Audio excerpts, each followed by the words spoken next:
Make sure I got. Oh, we're going. It's recording in Yeah, progress. So right. let me click on the I'm good live to go here. live. I don't know what I'm going to put. The thing is, like, in terms of comments, that we're not going to be able to obviously go like Yeah, the we won't comments, but necessarily be able to handle all the comments, but that's okay. We'll get it another time. I'm sure they'll comment at some other point. okay, cool. So let's start it off. So I'm here with Carly. How you doing? And I I'm wanted to okay. interview you as I already said because I think you're pretty brilliant actually. I think you're I think you're really insightful in the way that you see the Quran. And one of the things I love about listening to your videos is I've been studying Arabic for probably 31, 32 years ish.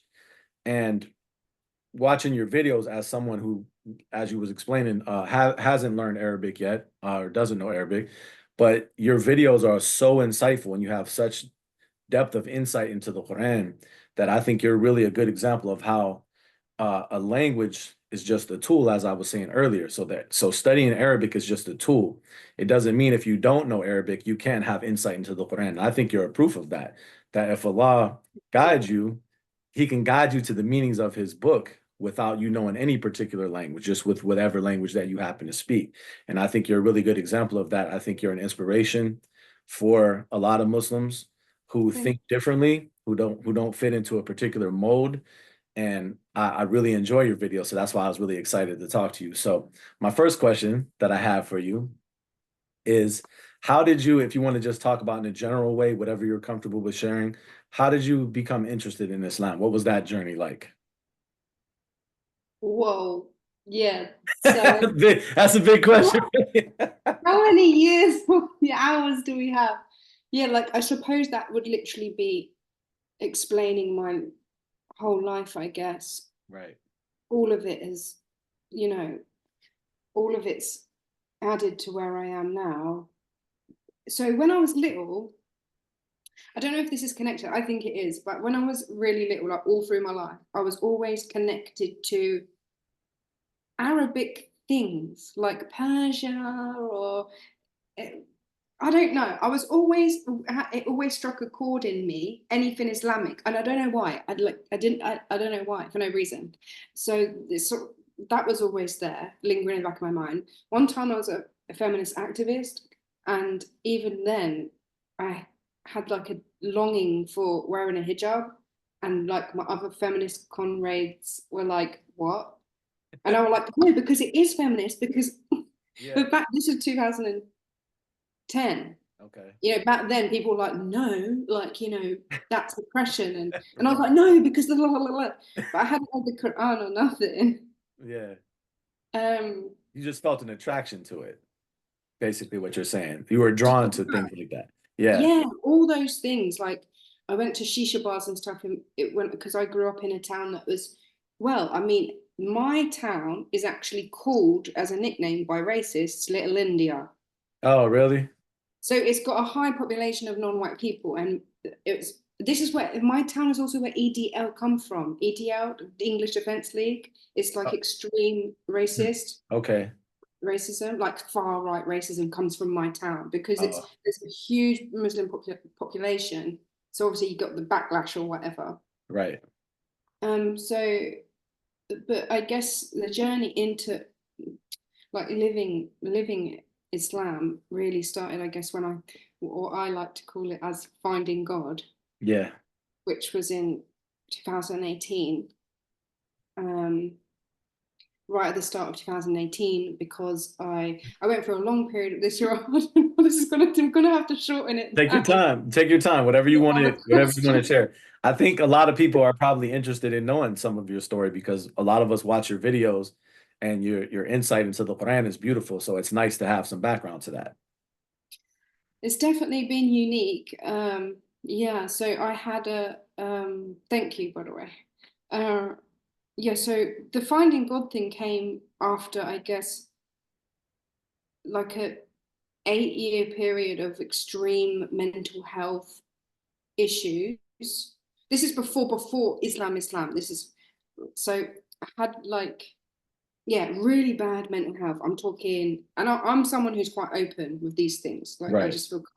I think it's good, and I think it's part of my purpose actually, and I hope to talk about it more soon, like these sorts of stuff.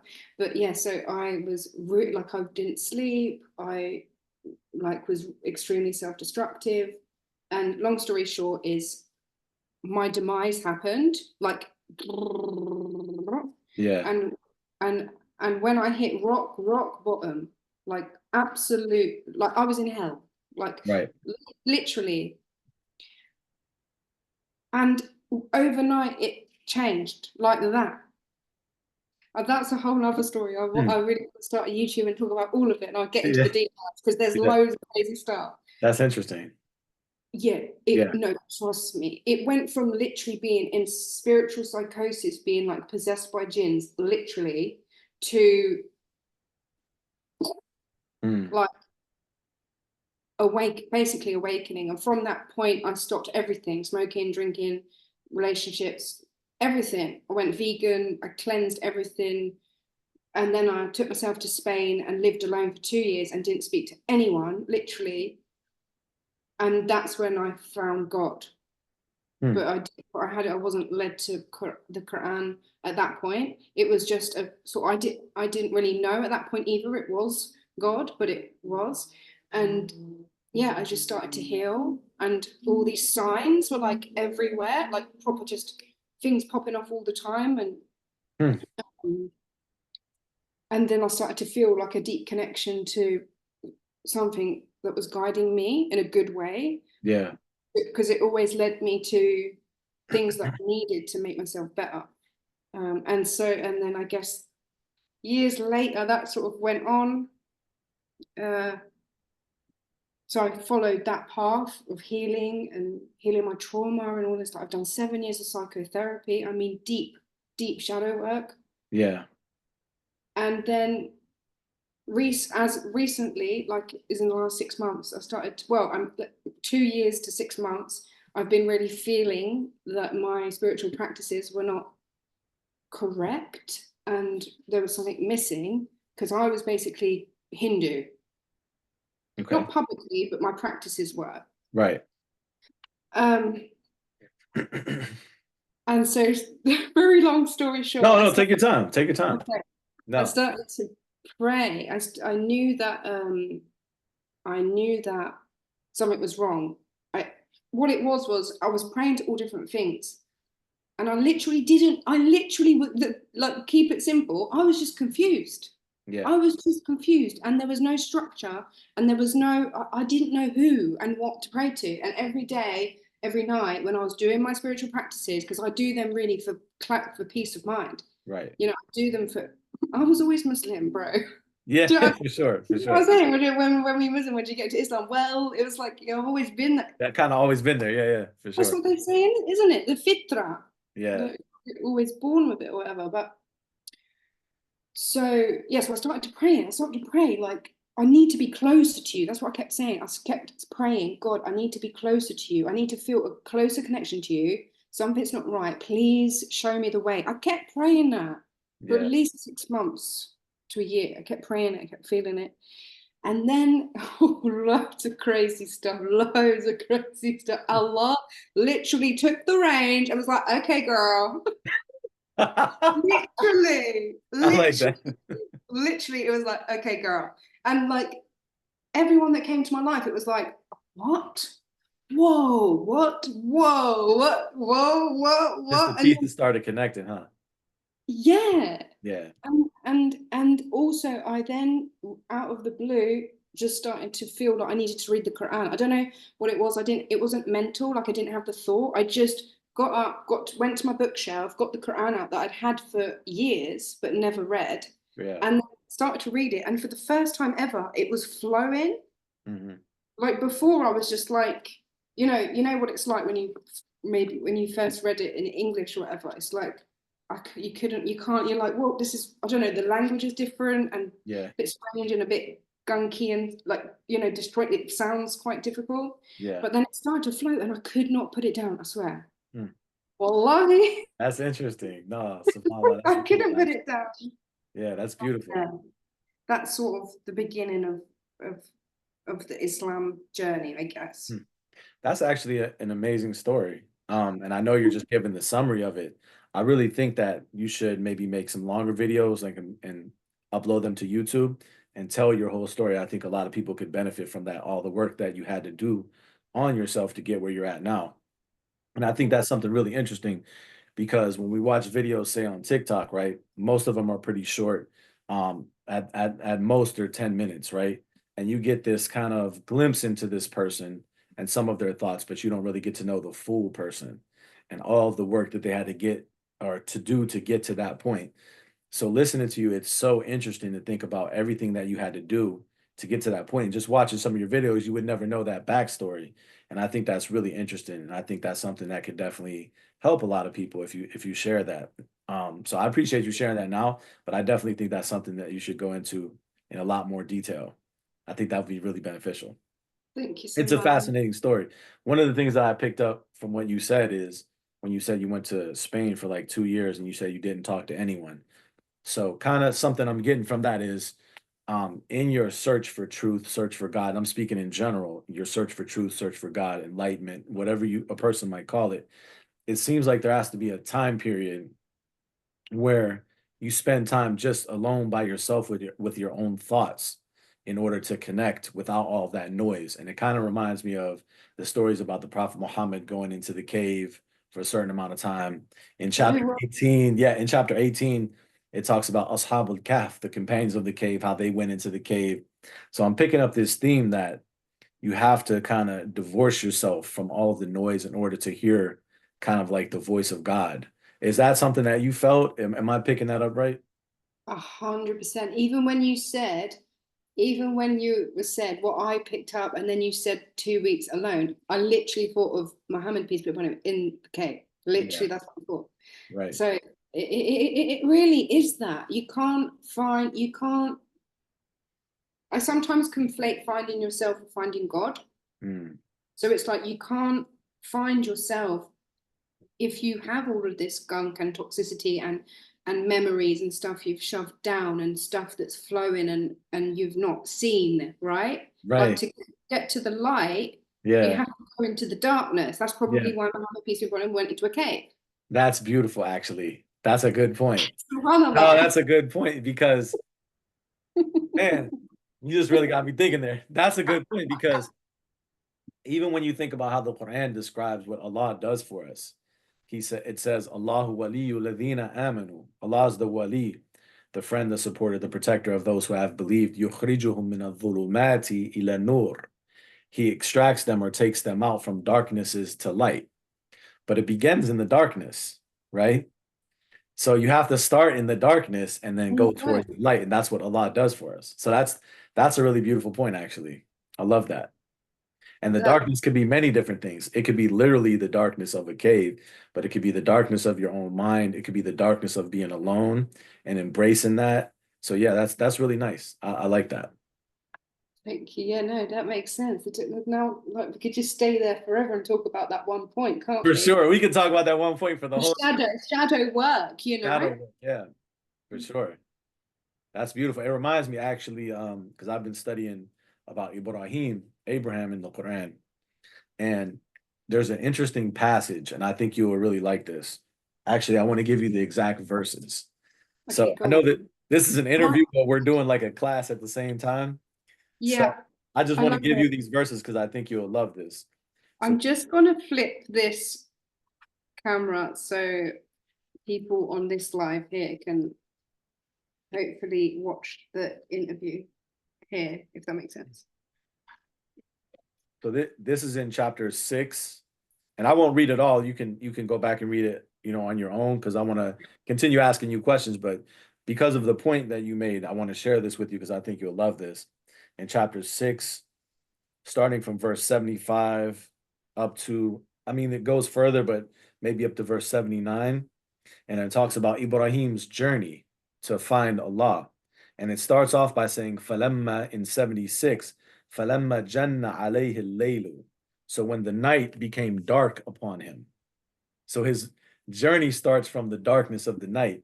And then it talks about him seeing a kawkab, which you can maybe interpret as a planet, then seeing the qamar, the moon, then seeing the sun. So it's interesting, like how his journey went from the darkness of the night through observing these celestial objects, right? Oh my You see where gosh. I'm going with that? Things are clicking. Things are clicking. Why I wanted to share that with you because that leads us right into our next question, right? Is you've talked about in a lot of your videos about astrology, right? Which has to do with observing these celestial objects. And that's what Ibrahim was observing celestial objects. So I'm interested in you, first of all, for those who don't know, because I think a lot of people have misconceptions of exactly what that is, myself included. Full disclosure, I haven't studied it in detail, and I don't like to speak on something that I haven't studied in detail just because of what I've heard from it. So maybe you can educate all of us. A lot of people have misconceptions about what exactly astrology is, and so therefore they say it's shirk, it's haram, it's this, it's that, it's that. From your perspective, can you tell us first what astrology is, and maybe you can add into that kind of how you got into it? Okay, yeah. Let's start there then. Okay. Um, so right. When I was little, I was always interested in it, and not because of anyone around me. Like no one I knew it. But for some reason, I don't know where I found it. Maybe I found a book at a car boot sale or something. I just liked the stars. And so it all sort of started from there. And I just always loved to know all of my classmates' birthdays for some reason. And I just like to look at the psychological breakdown of the sort of characteristics of the signs, right? Right. So it started from there. My journey with astrology deepened when I was in the cave. Okay, that's Okay, interesting. literally, when I went away and had what I call my hermit mode, that's what I call. I believe that on in deep shadow work journeys, like when we go into our childhood traumas and we cipher through that and heal, let's say. Right. Um, wait, I lost what I said before. You were going, your journey into astrology went with your journey in the cave. Yeah. So oh yeah. So when you go on that journey, I believe that we all need a hermit mode. Right. This is going into the cave, we can call it. So yeah, my astrology really deepened, and I really got into the depths of it while I was in this hermit mode. So what I mean by that is I studied it more, especially, and I know this is going to be a point of um, contempt from other people, certainly, and I understand why, and I do agree as well, but we'll get into that after Yeah. with this. But I got into Vedic astrology, which is the astrology from the sorry, what's the Vedic scriptures? Bhagavad Um, Gita. yeah, something like that. I know what you're talking about, but I forget the name right now. Yeah, sorry. Yeah, so it's actually from the path of Satana Dharma, which is what we call Hinduism in the West. Yeah. So obviously there's a lot of issues with that, but that's where I studied that, and I got into the meanings of the planets via their associations to energy and energetic bodies, which could be called deities, which is obviously that is haram, like placing power in the hands of these energetic beings. Like Saturn could be seen as Shani, which is Lord, I can't remember what. They're all the planets in Vedic astrology are connected to certain deities, right? Right. But I have to admit that okay, maybe now I should. Okay, let me stick to that question first. Wait, sorry, my brain again. You're okay. Take your time. How I got into astrology. So It's a complex subject, so take your time. okay, thanks. So it was that, and what I did during all these years until it deepened as well, and during the deepening time, was since I was a little, I was analyzing people. So it was never future. I never did like future stuff. It Right. was always like, oh my God, like, yeah, because it started out just like, yeah, you were born when the sun was in Libra. So, oh yeah, this is true, this is true, this is true. Then I was like, hold on, no, it's not true. And then I was like, oh, a birth chart. That's when I found out what astrology is. And so it's called a birth chart. And I'm pretty sure that I'll leave that out for now. Sorry, I was going to say something about pre-Islam, and it was there already. And so Yeah. birth chart is to chart where the celestial bodies are in the sky when we look up and contemplate where they are in the sky when you were born. So it's not just your sun sign. Your sun, when people say star sign, say horoscope, this isn't really astrology. That is shook really in the newspapers and stuff. And it says you might have a car crash because you were Yeah. born in December. Yeah. No, it's to do mostly with the moon actually. And this is interesting because obviously the Arabic calendar is ruled by the It's moon. lunar. Yeah. There's a lot of similarities, trust me, between the path of Saturn and Dhamma, and then this is like scary to say, and Islam, actually.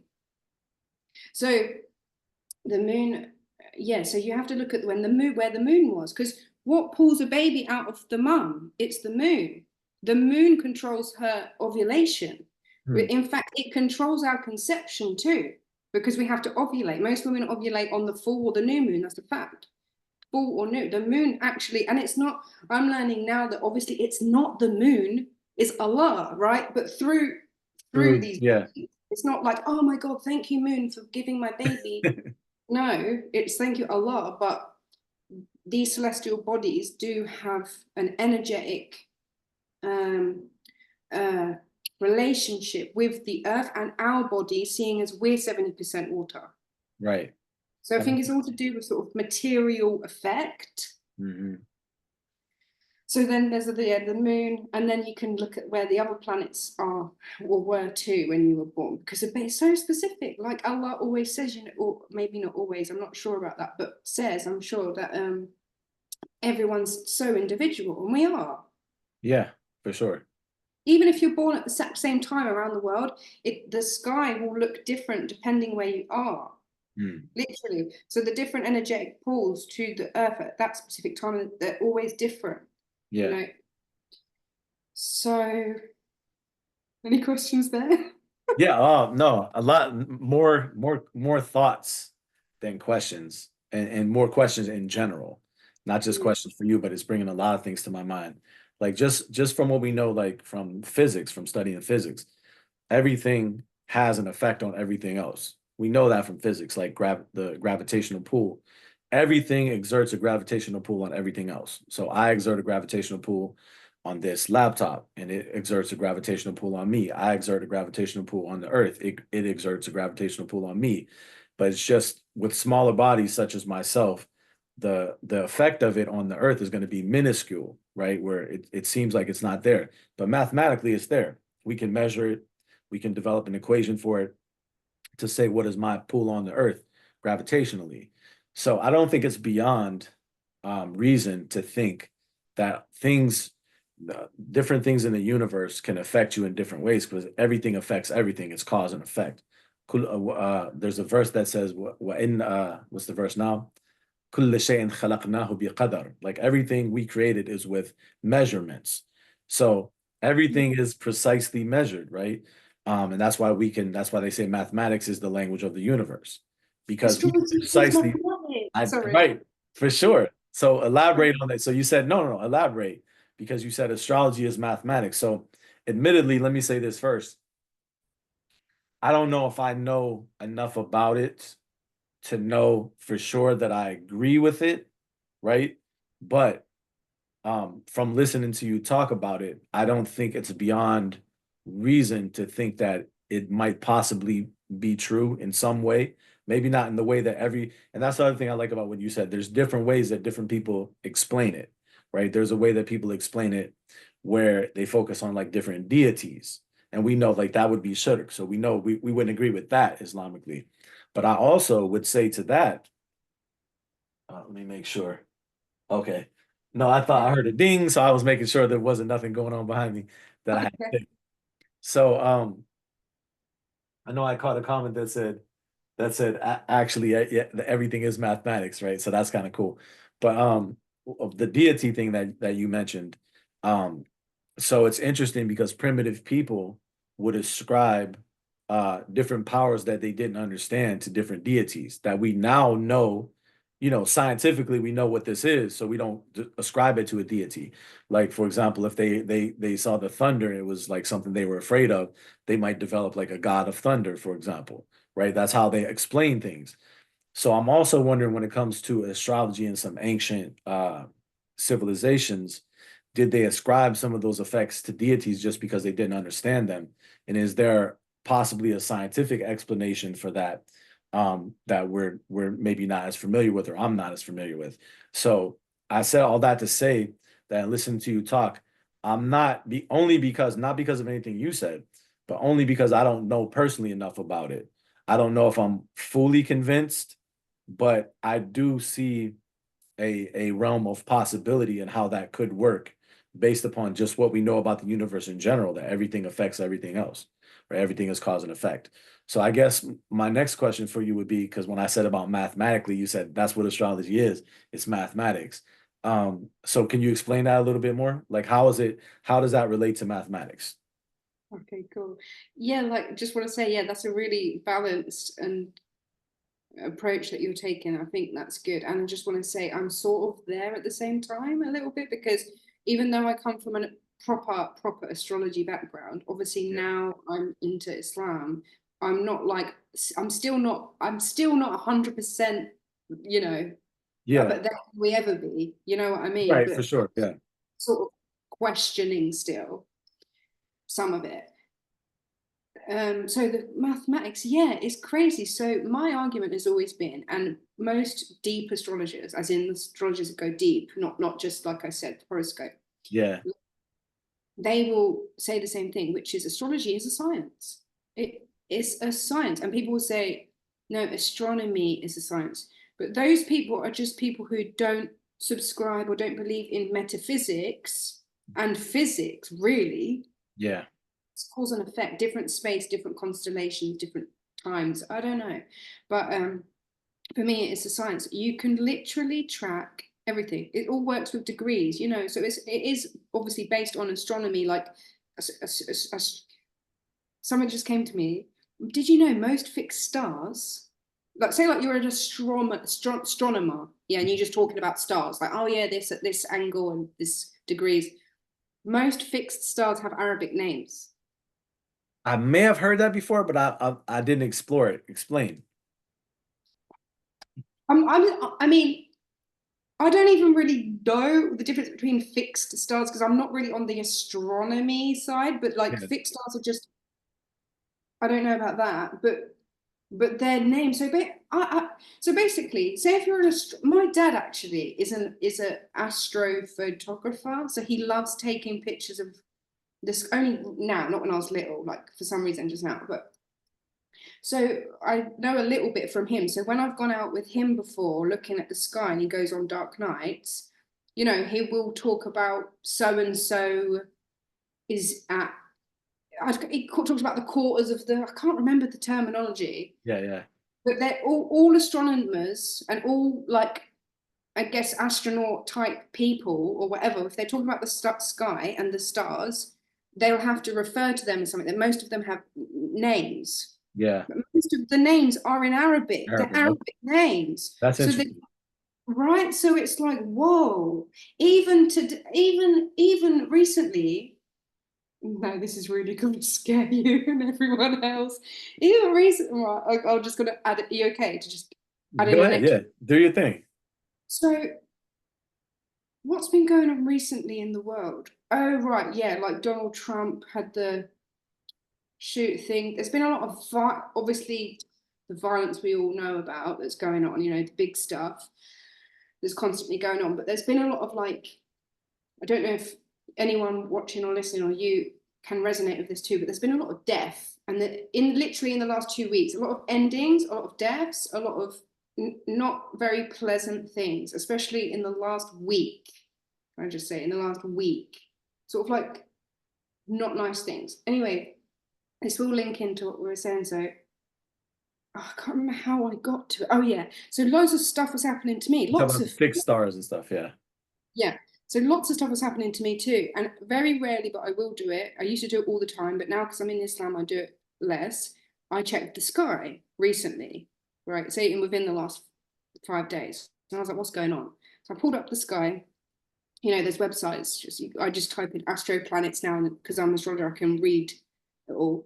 So I was like, whoa, like, okay. And I was like, understanding, like, whoa, okay, okay, okay, okay.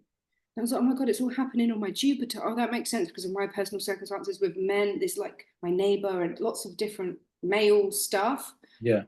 Then I was like, okay. And then basically, long story short is it was all of these planets at the moment that's something crazy is happening with the sky at the moment, where Mars, Uranus, I think only Mars and Uranus. Oh, and the Moon. I can't remember. There was another celestial body. There's Mars, Uranus, and another one was all in the same place in the sky in this week or two, and it Hmm. was all hovering in this around a fixed star, Hmm. right?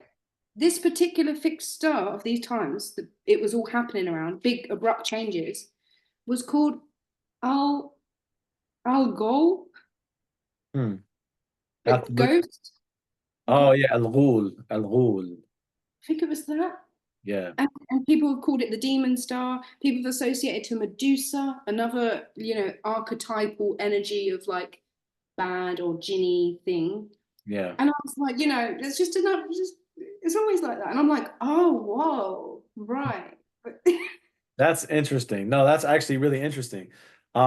It made me, as I was listening to you talk, it made me think of another question I want to ask you. Where does the star that a lot of people call, and I'm a novice in this, so if I don't have any terminology right, please correct me. But I think they call this star Sirius. Oh, yeah. You familiar? Like, where does that fit into the whole scheme of things? Does it I, fit in that you know of? I don't know, but I can quickly check. Where is Star Sirius astrologically? Why? What do you know about that one? Well, the reason I asked is Okay. because that star actually might be mentioned in the Quran. And I say might be because that's what some people interpret it as. And I think we would need to study the language deeper to make sure that's actually what it's referring to. But it's in chapter 53, which is called the star, Surah An-Najm, and it's verse 49, 53:49. وَأَنَّهُ هُوَ رَبُّ الشِّعْرَى, and that he is the Lord of Ash-Shi'ra. And some people say Ash-Shi'ra here means the star Sirius. I think they call it the dog star. Some people call it. I studied a little bit about it a while ago because I became curious. Why Hmm. was it mentioned in this surah in particular? The surah An-Najm that starts off, the first verse is when Najmi ida hawa, when the star when it sets. And then at the end he says he is Rabbu Sha'ra, the Lord of Ash-Sha'ra, which people interpret as being Sirius. And I had read a couple things about it. It was kind of interesting, but I didn't follow up too much on it. So it just made me curious as I was listening to you talk. I wasn't sure if you were aware that that was a star possibly specifically mentioned in the Quran. That might Okay. also help your research and your study and your thoughts. Yeah, no, I'll definitely look into that. I've had a quick look and I know it's in the constellation of Gemini, which is the third sign, but I can't, yeah, I'll have to look into Yeah, check that. it out. Yeah, I'm curious. Like I want to learn more. So if you ever figure out anything else about it, the verse again, if you want to look at it, is 53:49. Yeah, let me write that down. Yep, 53:49. And even if you don't tell me specifically, but if you ever find out enough information and just make a video about it, I think that would be kind of interesting. But also, if you want to just tell me specifically, you could do that too, because I'm kind of interested to see your thoughts about it. Because I don't know, I really like I love people that think differently, right? And I think why people have such a hard time with stuff like this is because they're so quick to condemn and just automatically say because of what they may have heard, uh, Right. they just say, well, that's just ludicrous, or that's this, or that's that. Personally, I like people that think differently because for me, it's not even about whether I agree or disagree.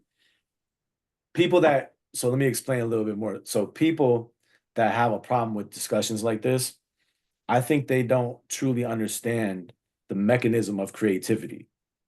So for me, the mechanism of creativity is your mind kind of gets stuck in a rut thinking a certain way. And so how creativity works for me, because the essence of creativity is connecting things together that don't at first glance seem like they belong together. But when you connect them together, it seems so obvious. And when people look at it, everyone feels that they could have done that. But before it's connected together, no one sees the connection. That's what makes it brilliant. So the mechanism of creativity for me is, or one of them is, sometimes I need a paradigm shift. I need something to kind of shock me out of the rut in my thinking. So sometimes that comes from reading or listening to people who think in a completely different way than me. And I may not even agree with a lot of what they said, but and I'm not saying I really don't know enough about this to agree or disagree. I'm trying to learn. But my point is, I think people are too caught up in like this binary viewpoint of either I agree or disagree, instead of just approaching it from the perspective of ideas and exchanging ideas and thinking about different ideas and allowing that to be a paradigm shift. And then even if you don't completely agree, but that could shift the way that you think about things. And actually, if you look at the history of a lot of different sciences, right? Chemistry derived from alchemy, right? It derived from people, as far as I remember anyway. It's been a while since I read about it, but from people, alchemists wanting to be able to transform base metals into more precious metals like gold. From working on that, that eventually developed into chemistry as a science, right? Even though people now today would think of alchemy as being like a quack thing, right? People wouldn't agree with it, but it had a place in the history of the development of ideas. And so I think, I haven't researched it, but I would guess probably astronomy preceded, or I'm sorry, probably astrology preceded a lot of things in astronomy, because you had people that were really concerned with charting these different positions. So I think, like, when you think about it like that, it's not even just about a right or wrong or agree or disagree. It's about, if we follow these ideas, what different new paths of thinking can they lead us to? Does that make sense? SubhanAllah. Seriously, like your way of thinking is so genius. Like, Thank and you. it's so needed as well. Like I know you said to me like you feel the same, or do you feel like what I'm saying is needed, but For sure. this is honest, because when you were talking, I had like I literally pulled up verses in my head that I just searched for, which it's like we're almost doing what Allah has asked for. No, Yeah. there are so many verses that say, "Can you not see? Do you not contemplate? Do you Yeah. not reflect? Yeah. There is a meaning to why things are there." And he literally uses the words, not specific, but exact. Like you're saying, it's mathematical. Yeah. It's saying like it's there for a reason. So, like you said, we don't eat like Allah knows best. And that's something I am working on, like I'm new to this. And actually, in my previous life, I was always quite righteous, Yeah. right? Got 5 planets in Sagittarius, but I'm joking. Right.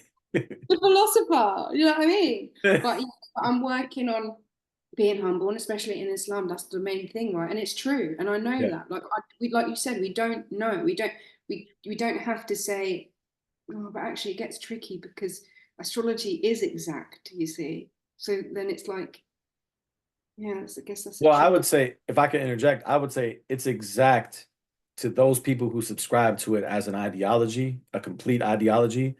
But I think for those of us who are more open-minded into taking ideas from different places, right? I think we don't necessarily have to look at everything as black and white. We could analyze and see what seems to make sense, and then take that. And then what doesn't make sense, then we don't have to, there's actually a verse in the Quran that says, وَلَا تَقْفُ مَا لَيْسَ لَكَ بِهِ عِلْمٍ. Do not follow what you don't have knowledge of. So the Quran, I think, encourages us to research, and whatever you don't particularly have knowledge of, then you don't follow that until you have knowledge of that. So I think we don't have to, we can study all kinds of different things, but we don't have to take it as a complete ideology if we're not convinced of everything in it, because ultimately, it was a product of human study.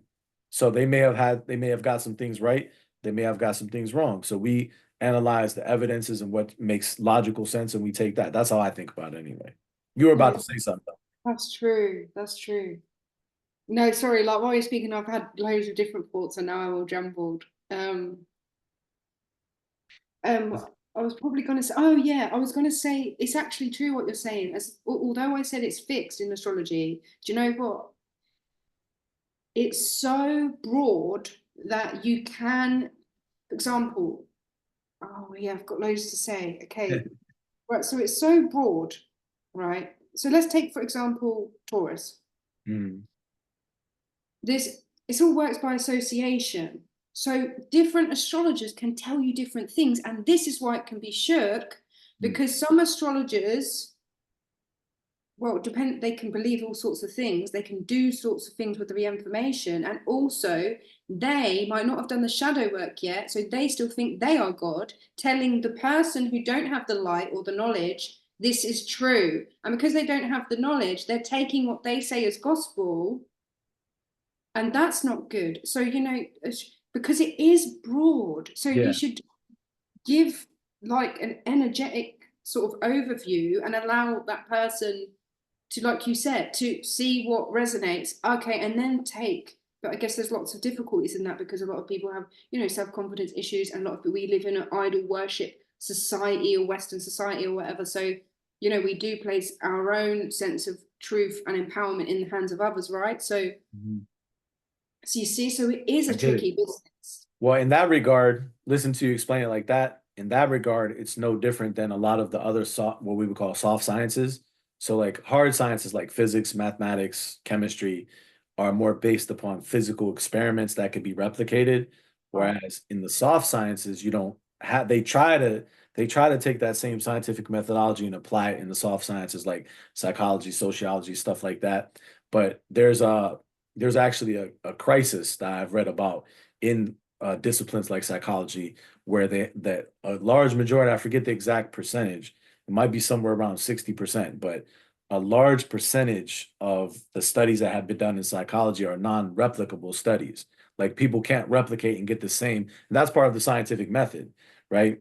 That's how we know we've discovered a universal truth, like a law of the universe, that anyone can take the same experiment that you did and replicate it, right?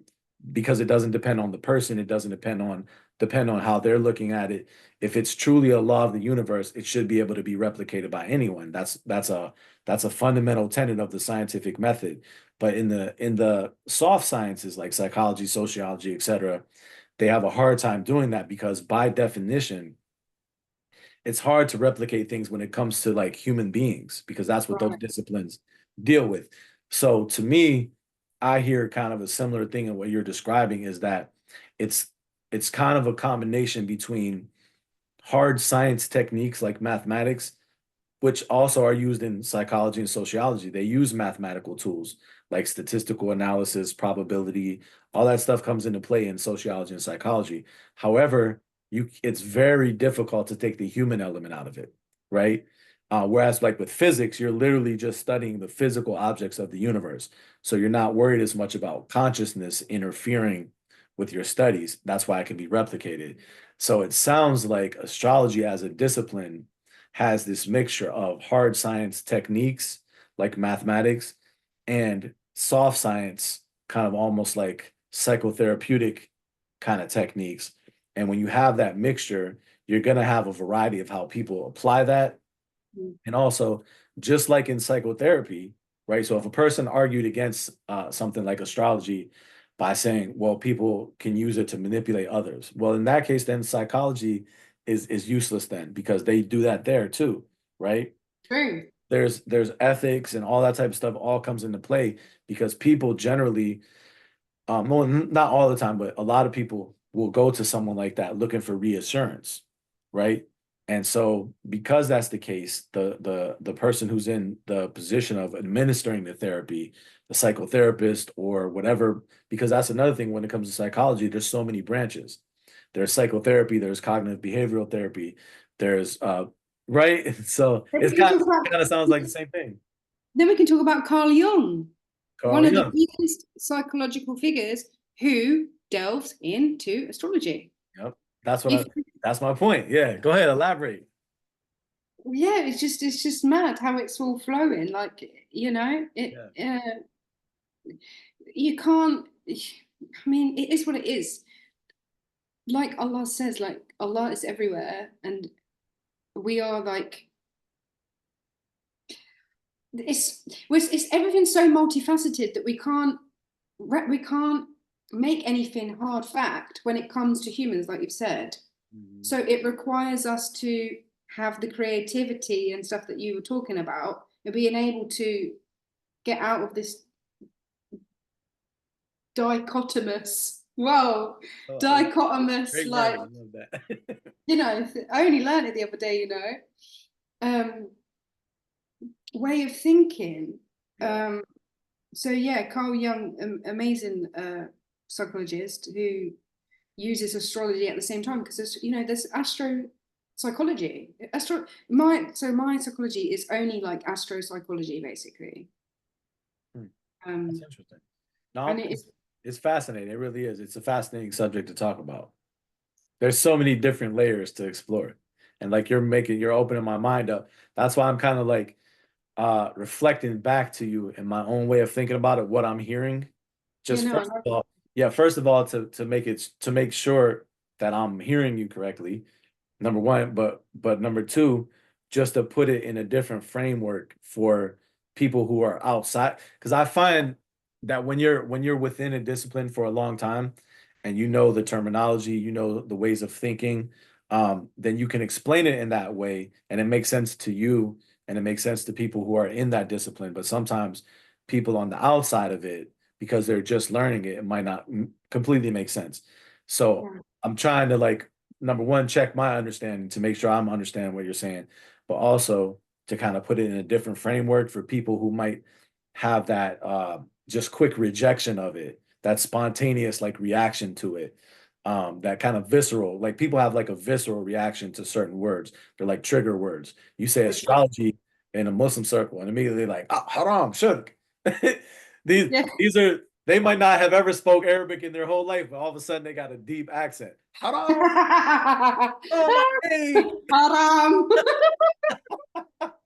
So I'm just trying to frame it a little bit differently, um, just to help people see that there's a different way of thinking about it where you don't necessarily have to agree with it. I'm not saying for anyone to agree with it. I don't even know if I agree with it.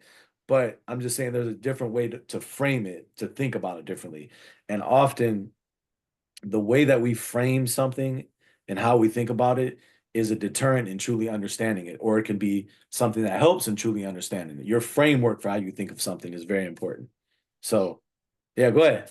Makes sense. I was just thinking, should I explain a little bit more then, like about like, so I was going to say before about Taurus. I'll just talk a little bit, and maybe Yeah, for people listening to sort of see what it is or yeah. what to do with it or I whatever. think that's a great idea for sure.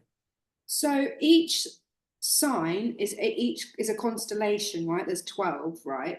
Right. And they're all parts of this human psyche and experience, this wheel or whatever, this wheel of life.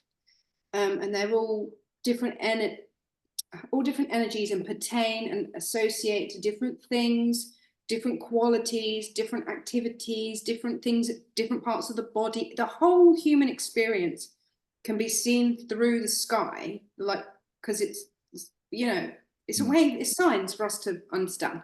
So so for example, let's say if, okay, wait, no, let me go back a bit.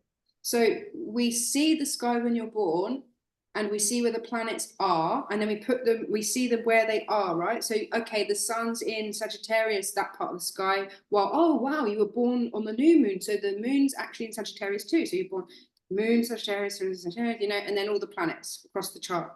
So, and then we fuse what that planet represents with what that sign or constellation represents it. Like you were saying about creativity, a good astrologer really requires someone who is neurodiverse 100%, because they need to have that ability to make connections quickly that other people would not.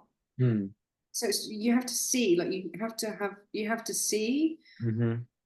and people can see different things. Another conversation. That's a whole But different thing. Yeah. right, because imagine if Sure. you have got all this stuff inside of you and you're like, I don't know. Exactly. Yeah. You know what I mean? They definitely are.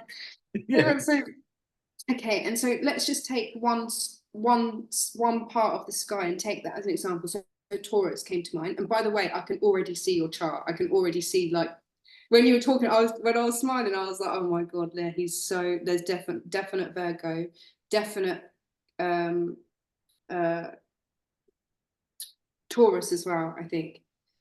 So Wait, Taurus is a wait. So Taurus is what month again? so not I, necessarily your sun, not your sun. It's probably okay. your moon, your Mercury, or something So that like doesn't that. have anything to do with the months, right? From the way you're explaining it? Right, that's just where your sun is. I mean, I so, so, got you. so when people try and challenge astrology and go, okay, guess my sign, it's actually very difficult to guess someone's sun sign just from meeting them and talking to them. You're most likely to feel their moon more because that's their mind and their Got you. general. That's actually their unconscious, and that rules us more than that, right? So depending on how sensitive you are, you can feel the moon more in someone Got you. than. So you made me curious. So I want to, if you don't mind, I want to follow up. So Yeah, you mentioned yeah, about Virgo and then sensing Taurus. Can you yeah, expand on that? And like, yeah, yeah. because it's interesting to me. Okay, cool. Yeah. So I like really feel I'm like really sensitive to energy and stuff. So I feel people like literally without wanting to, by the way, because most of the time I don't want to. And it takes Right. I have I've got to meditate a lot and I have certain rules to keep healthy. But like, okay, so Virgo, for example, is very, very meticulous and very well, they need to read everything before they speak on it, and they do it very well, very well. They as a sign, not necessarily a sign, it could be a Mercury, it could be anything. Or yeah, so like ordered and can do things like concise, sort of like coherent, right? Like that's one thing about Virgo. Like that's what I was picking up on you. But with Virgos in there's loads of stuff: health, routine, the intestines, digestive issues. Virgo pertains to health massively, like health, cleansing, cleaning. This is why they like deep. There's the details. You've got to find the minute details of things. A very quick sign, like quick mentally, has Mercury rules Virgo. So Hmm. That's interesting. How does the Taurus part fit into that? Taurus also. Oh yeah, Taurus is Taurus. It's weird because I feel it more than, and then I have to find the words. So Taurus is like really grounded and like no, because I might embarrass you or something. Wait, what? Is it something embarrassing? What? No, Go ahead and say it. I'm already embarrassed enough. like sweet and like Oh no, that's not embarrassing. I embrace that. Yeah, go ahead. yeah, like You see, I'm wearing a pink shirt. oh yeah. Taurus, Taurus as an energy loves the outdoors and being with nature and cuddling and love and food. It's Oh, that's every to a T. That's me too. All of that. Yeah. yeah, Taurus is To, like that. to wait to follow up, I want you to keep going. But first of all, that's not embarrassing. I 100% embrace that. And real quick before I say my next statement, I'm curious about something. Just going from the sun, right, and the signs that they assign by the sun, what month would Taurus be? Because I don't know a lot about that.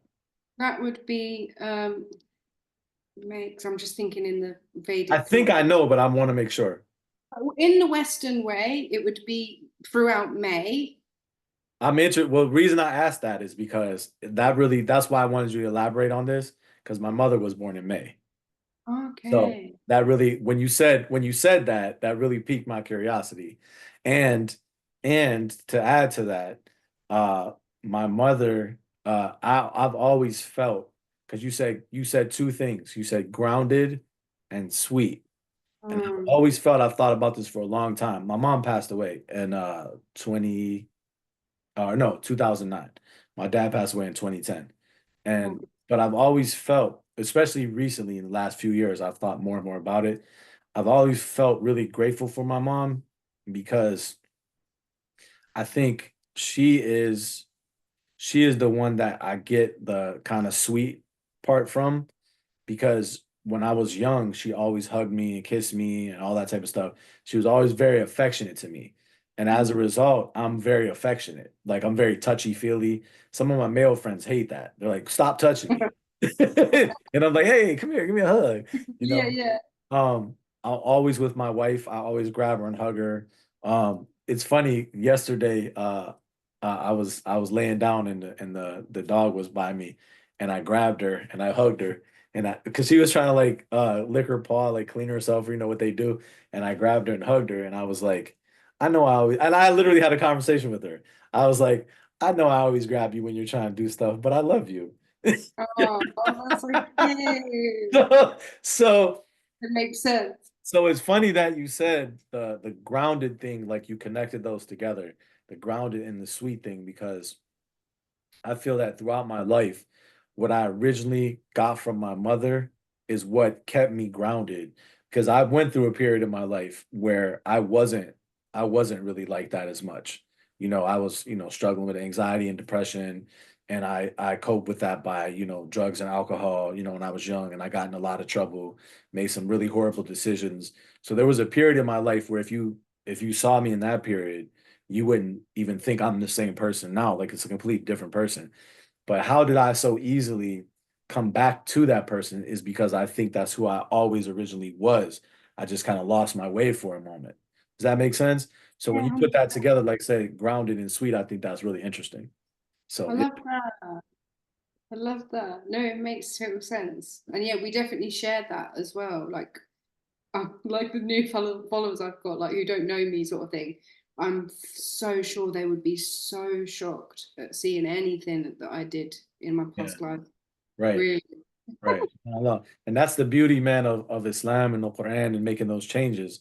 It does help you because you mentioned earlier, you said, you said, I'm trying to remember exactly how you put it, but you said you were talking about something to the effect of like not necessarily separating the ideas of like finding yourself and finding God. Like they intertwine, right? And there's a statement. Some say it's a hadith, but others argue that it's not a hadith. It's just a statement of some Islamic philosophers or spiritual people. They say, "Man arafa nafsahu arafa rabbahu." Whoever knows himself, he knows his Lord. Yeah. So it kind of goes. Oh, you need to It kind of send goes me with that, what you said. please. I will. I'll send it to you, Yeah. inshallah. Yeah, I got you. No problem. So to transition, because I feel like we can talk forever. We've So already been definitely. talking for like an hour, I think. So I just Yeah. want to transition to kind of try to wrap this one up, but this definitely doesn't have to be the last time.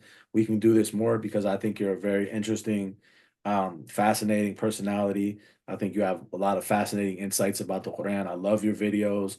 I'm going to continue watching them, inshallah, and benefit. So I think there's so many more things, and you've already opened my mind up just in this interview, and you make me want to research this more. And I hope anyone that ends up watching this when we actually post the actual interview to my YouTube channel and whoever might be watching it live, I really hope that they would put aside any prejudices that they have towards any branches of knowledge and like study it with an open mind, not from the perspective of you have to agree with it, but just from the perspective of being able to empathize with a person that does see value in it and understanding why they do. I really hope that's what people get out of this. So my last question for you, and then we can kind of leave it on this note, is can you just share in general? It could be anything you want. What is something that you really love about the Quran? Like, what do you really find beautiful about it? Hmm. At the moment, I don't think I could pick anything else other than the overriding like amazement that I feel with it right now because of the way it is literally confirming everything I had learned in the last 6 years of my psycho spiritual healing journey. Hmm, Like that's interesting. page after page, and Hmm, it's like it's literally like I've all it's yeah, I don't know what the word would be. Like it's just so in my whole people watching who might be or dipped their toes into spirituality or healing or anything like that, they will know that, you know, there's things as signs, right? Like synchronicities that happen to us, like, oh my God, but I was just thinking of you when you messaged at the exact moment. I was just looking at your message and you just messaged me. Stuff like that Yeah, yeah, happening yeah, all the time. So yeah. when you're, I believe, when you're on this like a spiritual journey, like, you know, these things happen, right? Because I now I know it's because God is talking to you, trying Right. to get through to you, right? But so I've had my, what I mean to say is I've had my fair share of those, and I could tell you some that I swear would blow your mind. Like you'd be like, no, like real big ones. Like I'm talking not just like, yeah, I saw 444 at the same time as you. No, like huge, like whoa. So I've had my fair share, Right. but I have to tell you, reading the Quran, and since I've been reading the Quran, it is overrid like all of them. Like it's just it's been profound. So I don't know how, like, That's yeah, good. it's That's just amazing. No, no, no, that's amazing. Actually, this is why I said I love talking to you. And in general, I love talking to people who see things differently. I said that already. And this is why. Because as you're talking and I'm listening to you, it's making me think of verses in the Quran in a little bit different way. So it describes the Quran as musaddiqan lima bayna yadayh. It describes the Quran as confirming the truth of what went before it. And I've always just taken that verse in a really, really narrow way, meaning the books and the scriptures that went before it. It confirms the truth of them. But maybe, you just made me think of this, maybe what it's telling us is that the Quran is a reflection of you. So in your journey to get to the Quran, it's going to confirm the truth of what went before it. Like your journey that went before it to lead you to the Quran, which is you, when you once you finally make it to the Quran, it's going to confirm. It's like you go on this long journey and you're questioning yourself and you're taking this path and that path. But once you finally make it to this book, it's going to tell you, remember when you took that path? It's because of this. Remember when you did this? It's because of this. So it's musaddiqan lima bayni yaday. It's confirming the truth of whatever went before it. Maybe that just came to my mind as I was no, talking. that I was listening resonates to so hard. you. That Yeah, like I've got so much popping off in my head as well now. Whoa, like it is it it's the truth. That's what it is. that's amazing, right? That's beautiful. Yeah, it's But beautiful, but I never would have thought of that verse like that had I not been listening to you talk. And right, like you were saying about making connections, and I we'll never would definitely have connected that until you said that, then it came to my mind. So that's why I said I think hopefully another thing that people will get out of us talking, and hopefully we'll continue this in the future, is that don't be afraid to talk to people that you might be different than in certain ways, or you might see the world different than. Like, and it's not even that we're completely different, because obviously we have a lot of commonalities in the way that we see certain things, but we are different as far as our backgrounds, what led us to where we are, the different branches of knowledge that we've studied. We're different in those areas. And I think sometimes people become afraid of that difference because of, again, that visceral reaction to certain things. But I think this is a good example of how just listen to someone who thinks different than you will make you think differently about what you already know. Like, so that verse is something I already know, but listening to you made me think about it differently. And I'm grateful for that, because now I want to explore that. I want to look that verse up, look other verses up that say a similar thing. So I'm grateful for having had this conversation with you. So yeah. me too. Thank you so For much. sure. I think that's a good place for us to end on, because I feel like we could talk forever. But inshallah, we will connect on other apps, and we'll keep this conversation going. Hopefully other people will want to join it. Inshallah. 100%. Definitely want to do more. And I really appreciate your energy and time. For sure. I appreciate you. Well, with that, I guess I'll turn the live off. See you guys Okay. later. On the bed is very bad. Oh, working very hard So to I got a kill you. lot of I got a lot of comments about where to put the laptop at, but unfortunately I don't have a better place to put it at for right now. I'll see you guys later, inshallah. I'll be back on it too. Assalamu alaikum. Somebody told me Jesus is Lord. All right then. Assalamu alaikum. Typical. It's very typical. So with that, I guess we'll close, and I'm sure you got things to do. I got some things to do. It was great to talk to you. Yeah, love It it. I was amazing. definitely will swap. information, and For because I sure, definitely want that for first, sure, and and then let's we'll keep continue. going. Yeah, for sure, because I feel like I said, I feel like I can talk to you all day. Me So too. with that, I'll see if I can end the recording here.